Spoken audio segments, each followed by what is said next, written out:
Hello, wonderful people. Welcome back to Not Your Average Glow. This is a safe place where we come and we talk all things mental health and quite a bit of spirituality. If you're new here, hi, my name is Samantha. I'm happy to have you. If you're not new here, welcome back. Today we are going to be talking about different approaches to love and attachment styles and how we can heal those. So today is going to be all about tarot. I'm actually doing a tarot pick-a-card. I'm only doing 2 piles because pick-a-cards really aren't my thing. I do private readings usually via FaceTime. So if you'd like to book a private reading with me, please comment below and I'll get back to you and we can do that. I have been doing a lot of shadow work lately. And one of the things that I've been working on in my shadow work is figuring out why I approach love and romantic relationships the way that I do. What is the pain, the hurt, the trauma behind my approach to love? And how can I go about healing that so that I might have healthier relationships in the future? And it's been quite a journey for me. Not gonna lie, I'm uncovering a lot in my personal life.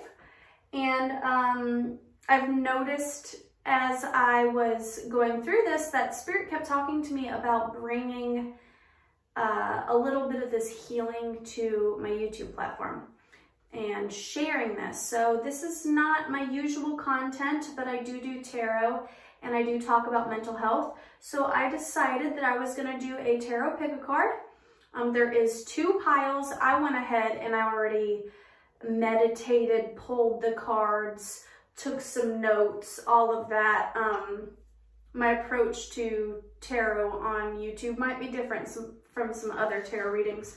But my approach to tarot is more or less of a counseling, like a therapy session. My intent with every tarot reading is how may I help you heal, no matter what the subject matter is. I have some other tarot readings here on this channel if you're interested, but this one is about what is your approach to love, what is the pain behind it, and how can I help you heal that, okay? So, pile 1 is going to be this amethyst and jade tree and this green fluorite.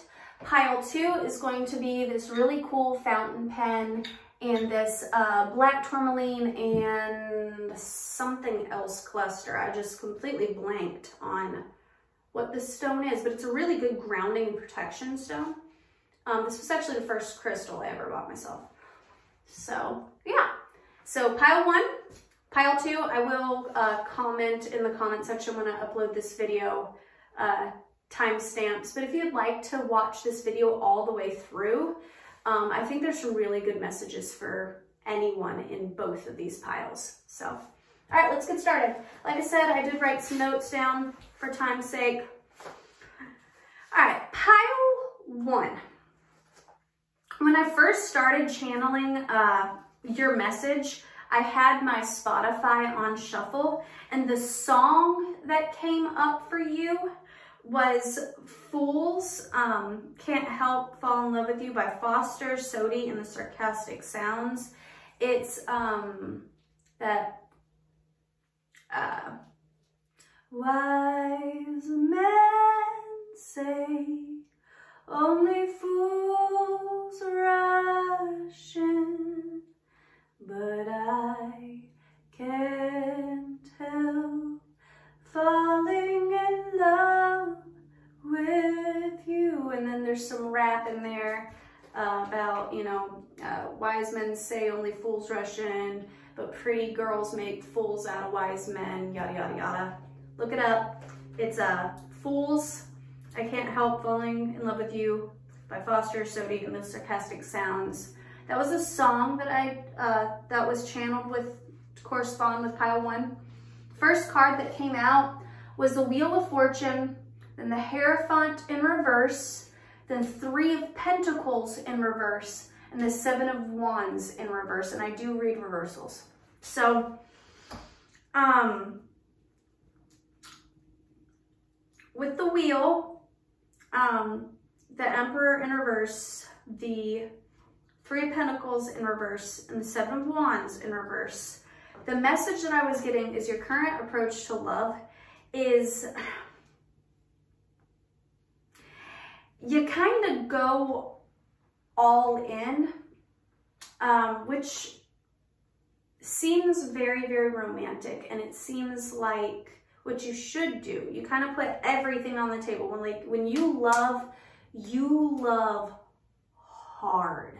When you finally decide, okay, I'm going to be in a relationship, you jump head first and you give your all. The Wheel of Fortune, really to me is, in this context, is like you're along for the ride, for the good and the bad and the ugly. Like when you decide to commit to someone, you decide you're in for the whole ride. You're in for the long haul. Good, the bad, whatever comes, you're going to stick it through. I just heard in my spiritual ears, gots to see it through, my boy, gots to see it through. Like you are like committed. When you decide that you're going to be in a relationship, you see it through the good, the bad, the ugly.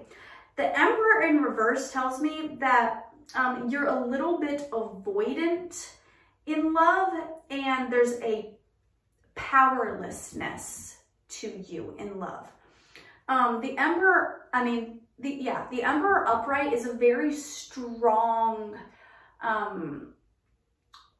wise individual. They are like a great father figure. They're very stern, but like in a loving way.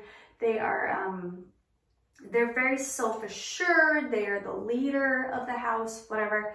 You got that in reverse. So it's almost like, because you go all in and you're kind of avoidant, it's like you don't want to rock the boat.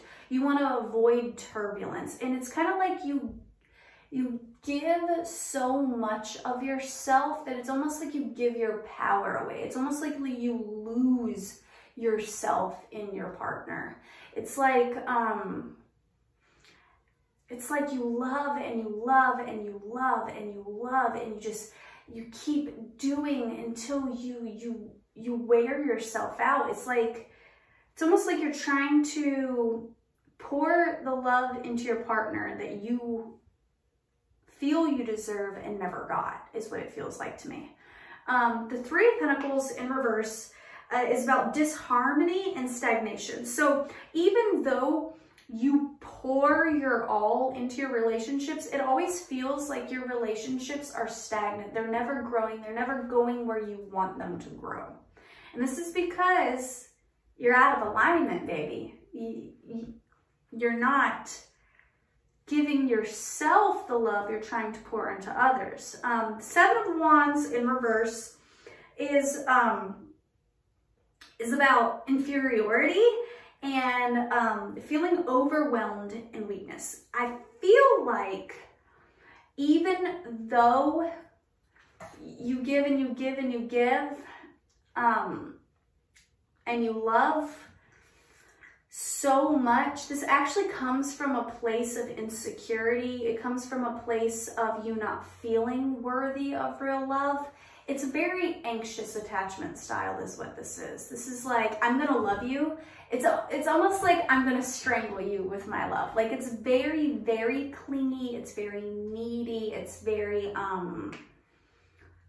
it's almost like love bombing. Like what I channeled when I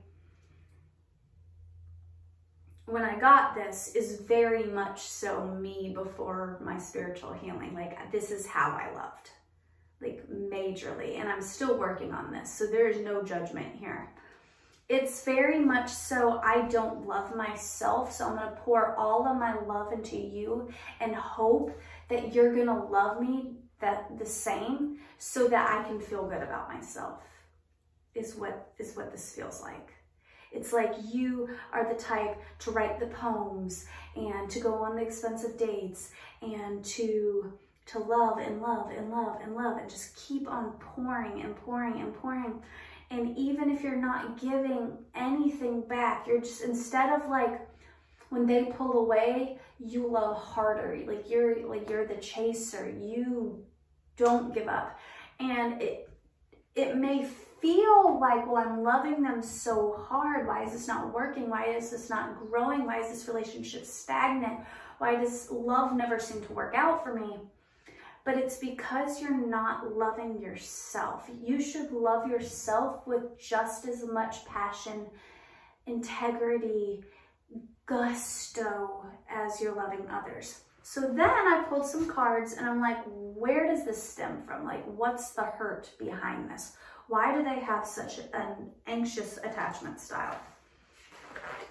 And the Two of Pentacles came out with the Eight of Swords in reverse, Temperance upright, and Ace of Swords in reverse.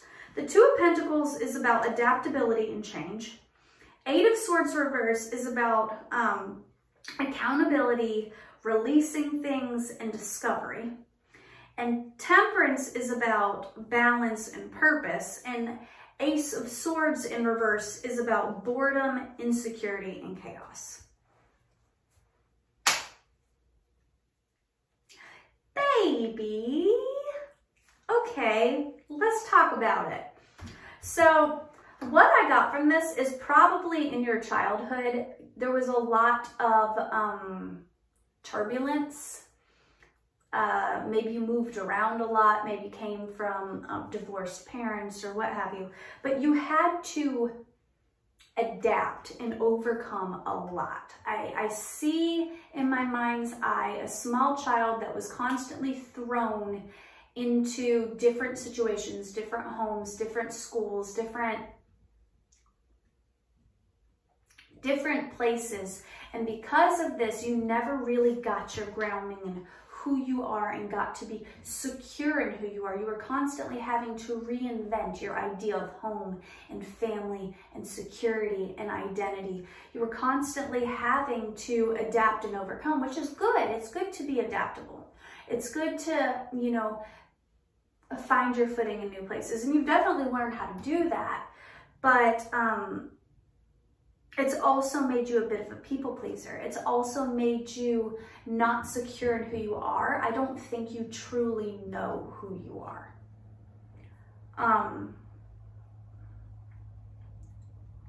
You're still needing to discover who you are. You need to find a balance within yourself. You are attempting to do that, but you're attempting to find your balance, trying to find your stable footing in the arms and in the hearts of another.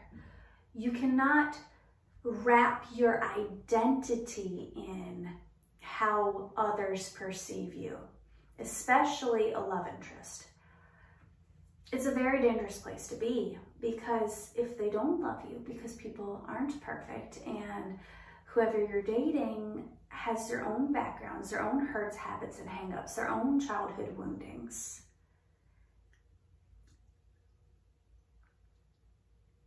They can hurt you, and because you're looking for your identity within them, your self-worth within them, if they don't give the love that you're pouring out, you take that as a personal attack on you in your worthiness. I pulled some Witch's World Oracle cards. I got Basil, which is luck in reverse. I got the Rat, which is persistent in reverse. I got the Owl, which is wisdom upright. I got the Pendulum, which is a decision upright. And the bottom of the deck energy was the Spider, which is create.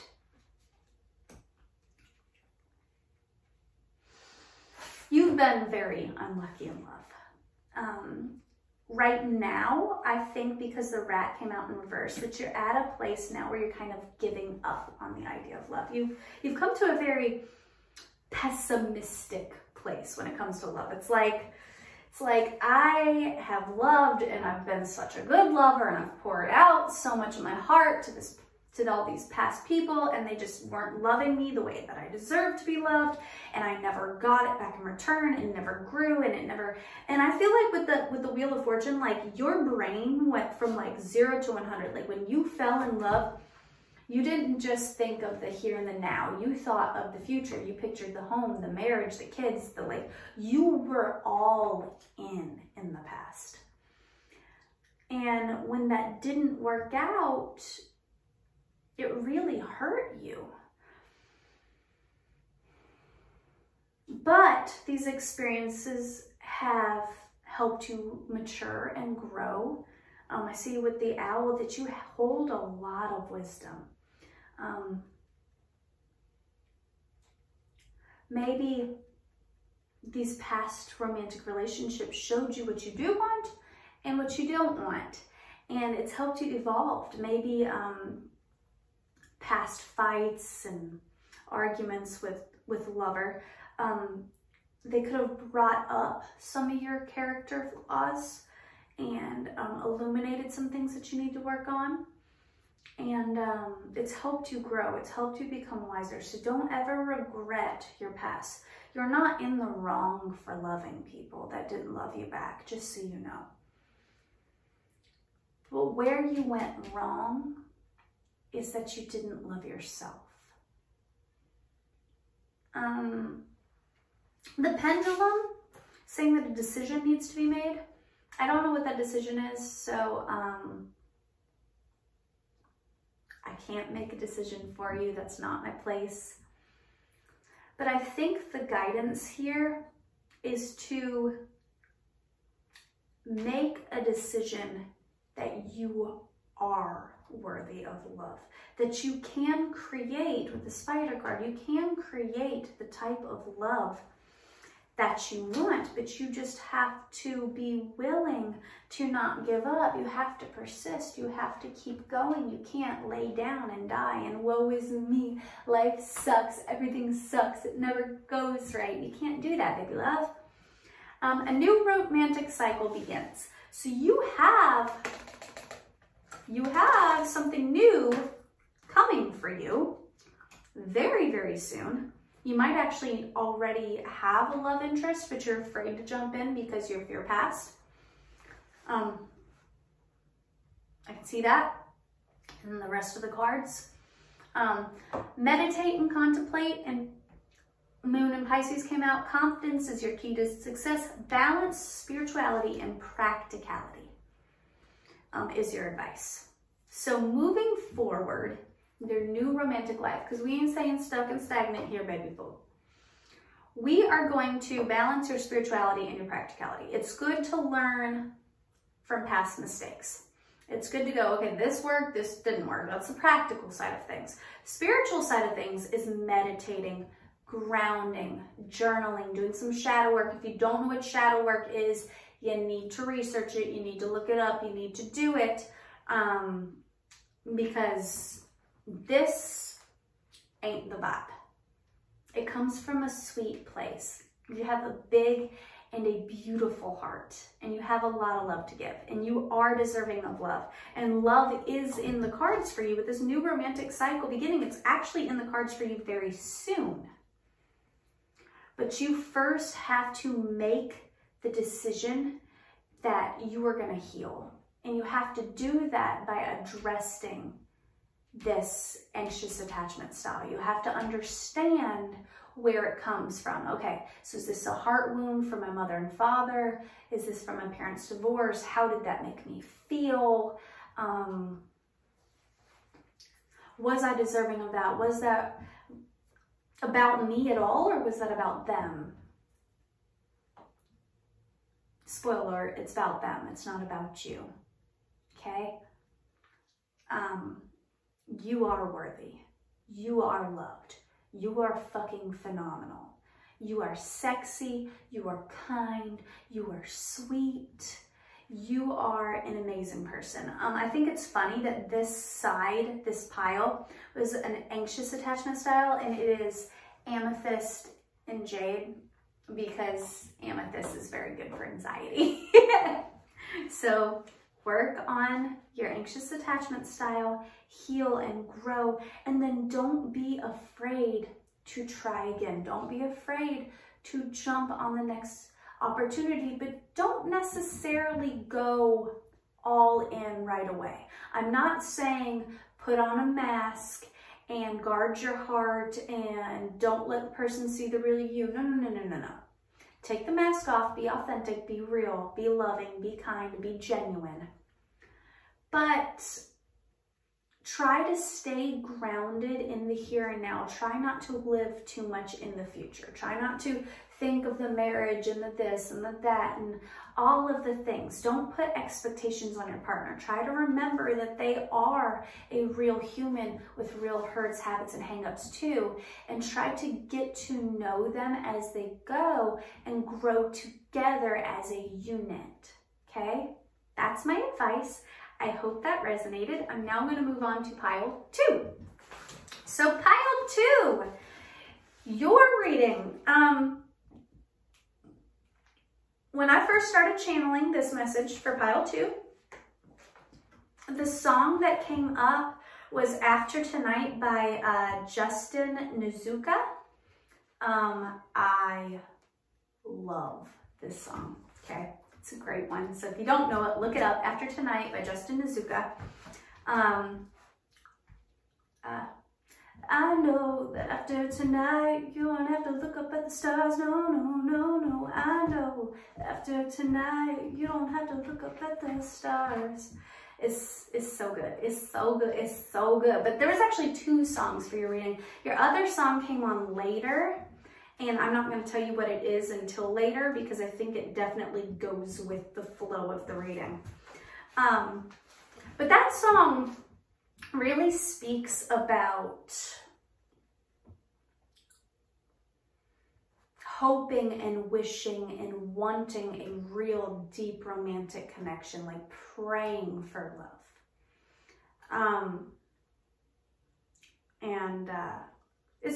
It's a beautiful song. So look it up, see if there's some messages in there for you. The first card that came out was the Knave of Wands in reverse, the Tower in reverse, and the 8 of Swords in reverse. Baby. I mean, this was so much love, but you is a mess. You're wanting and you're praying for love, but love feels like imprisonment to you. Like when you get into a relationship, you almost feel trapped in it. You almost are like, ooh, like this screams commitment issues to me.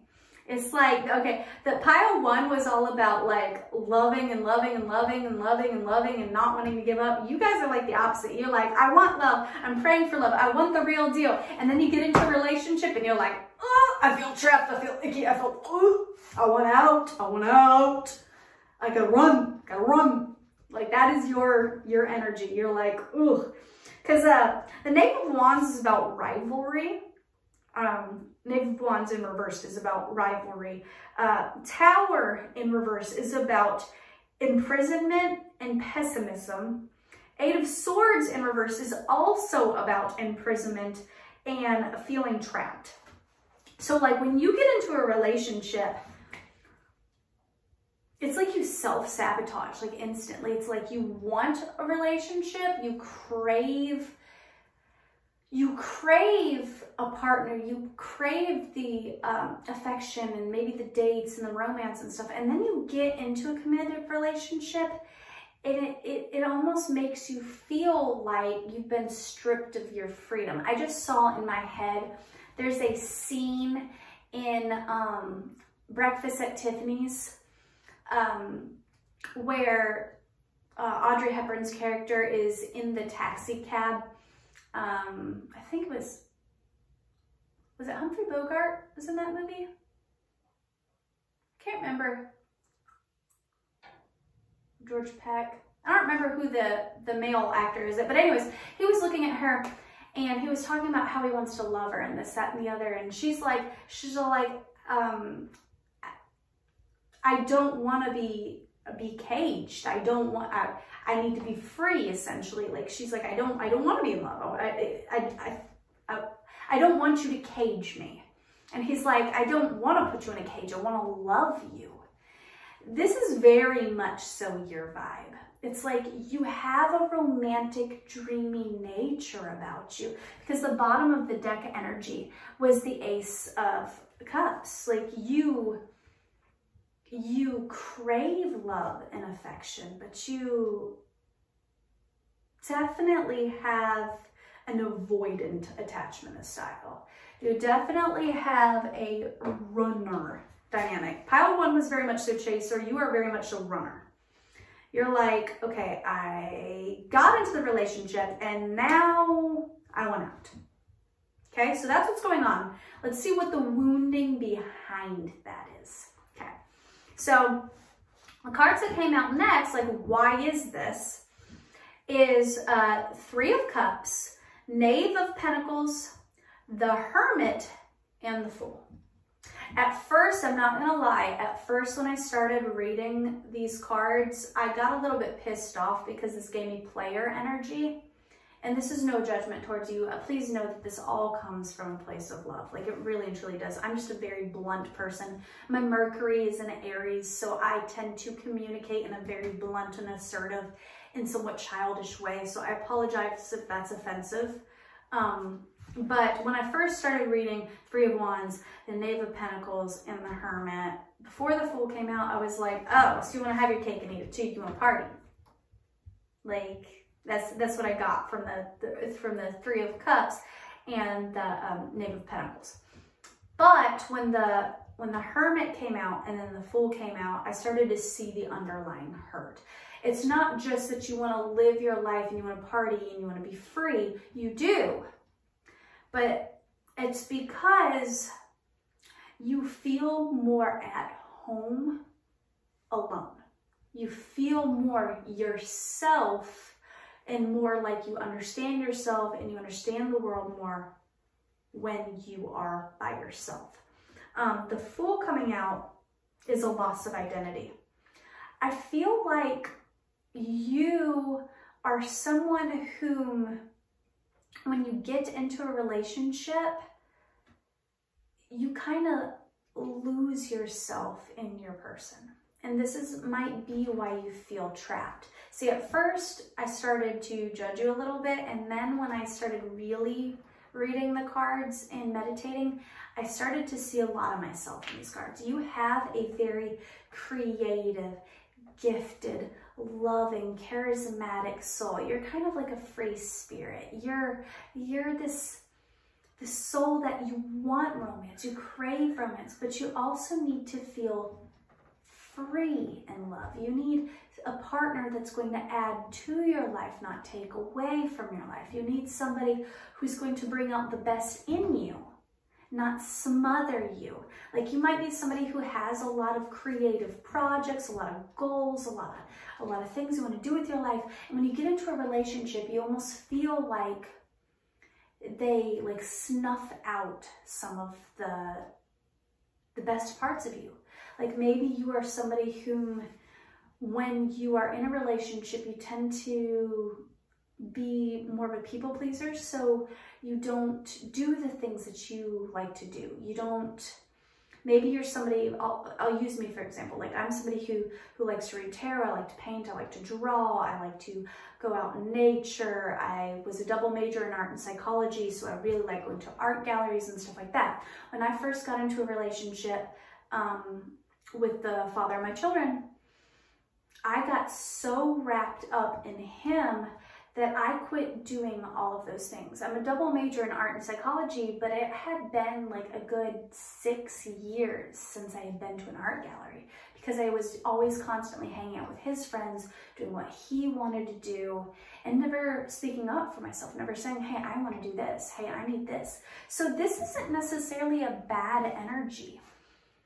It's good to want to keep your identity and parts that make you you.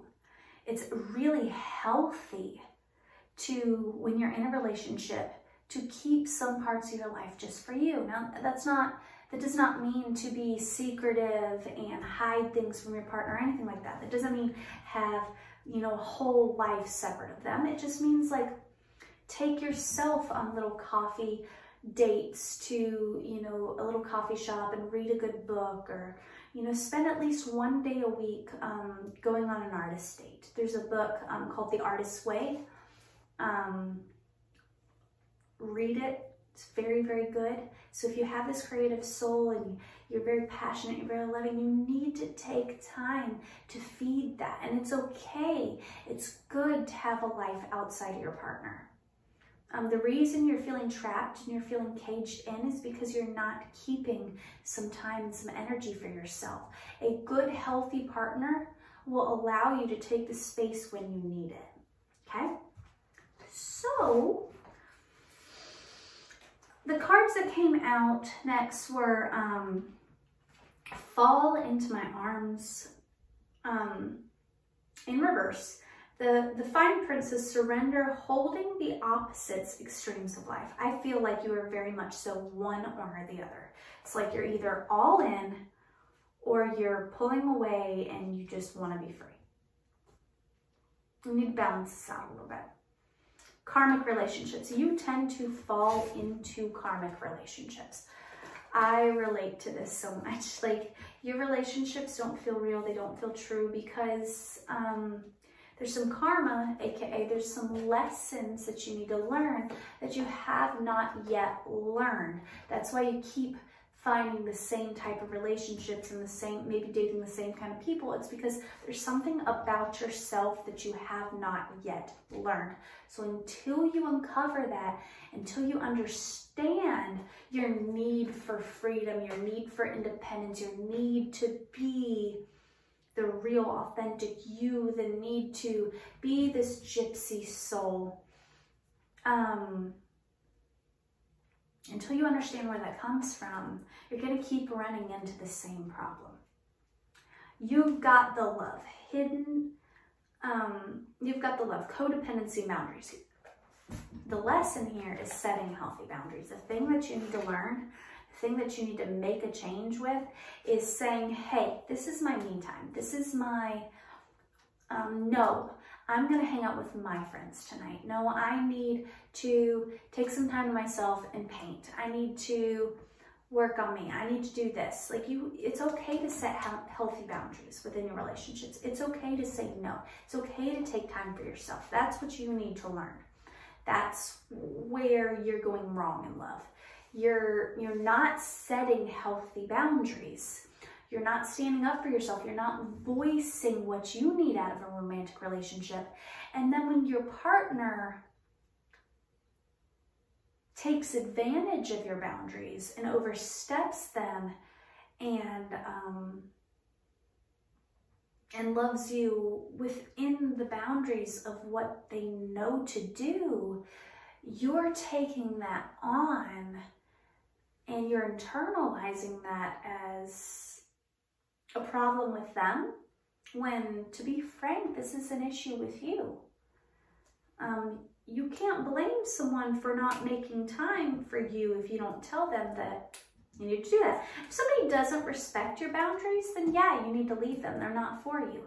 But setting healthy boundaries is not a bad thing. It's a very good thing. It's good to set healthy boundaries. It's not saying, hey, I don't want you in my life. To say I need some me time. It's saying I want you in my life so much that I'm going to speak up and tell you where we're going wrong. Okay? You have a little bit of a codependency problem, babe.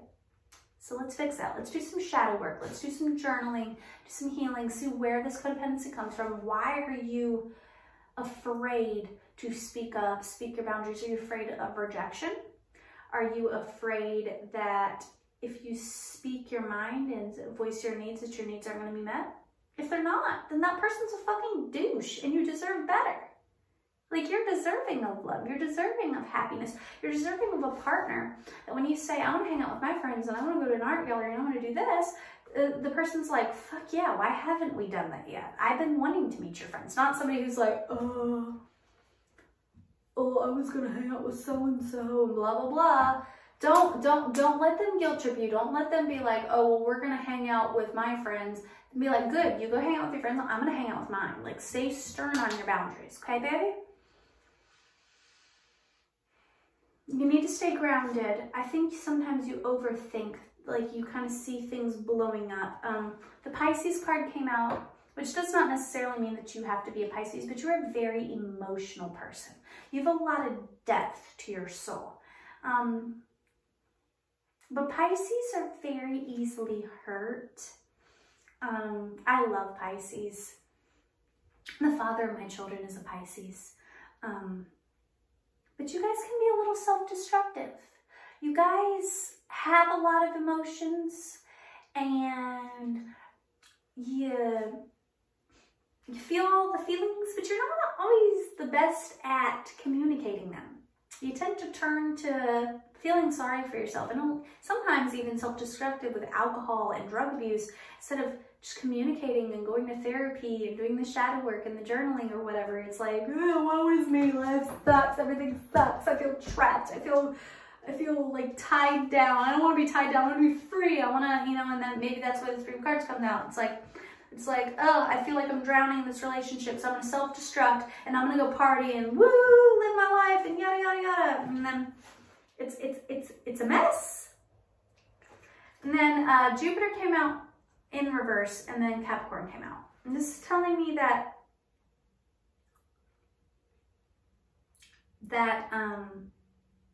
Capricorn and Jupiter are both very much so about boundaries to me. They're very much so very stern, I know what I want, I'm getting what I want. They're very grounded, very Pentacles energy like. This is the advice, babe. That's the advice, okay? The second song that came out for you, it came out right at the end, was A Closeness by Dermot Kennedy. It's one of my favorite songs. It's about a little bit of a self-destructiveness in love. It's very much so this energy. It's very,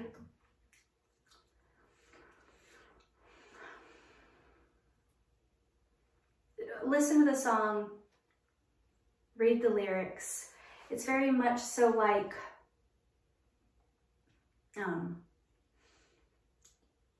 we're gonna travel, and we're gonna love each other, and we're gonna do this, we're gonna do that, and then it's like, nope, yeah. It's like one of the lines in the song is, love's like the pursuit of a fool, it's a palace of ruin.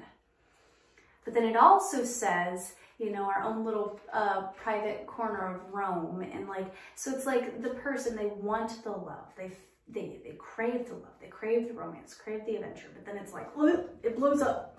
It blows up because you don't have clear boundaries left. You need to create some clear boundaries, okay? That is my message. I hope that these messages weren't too harsh. I hope that they met you exactly where they needed to meet you.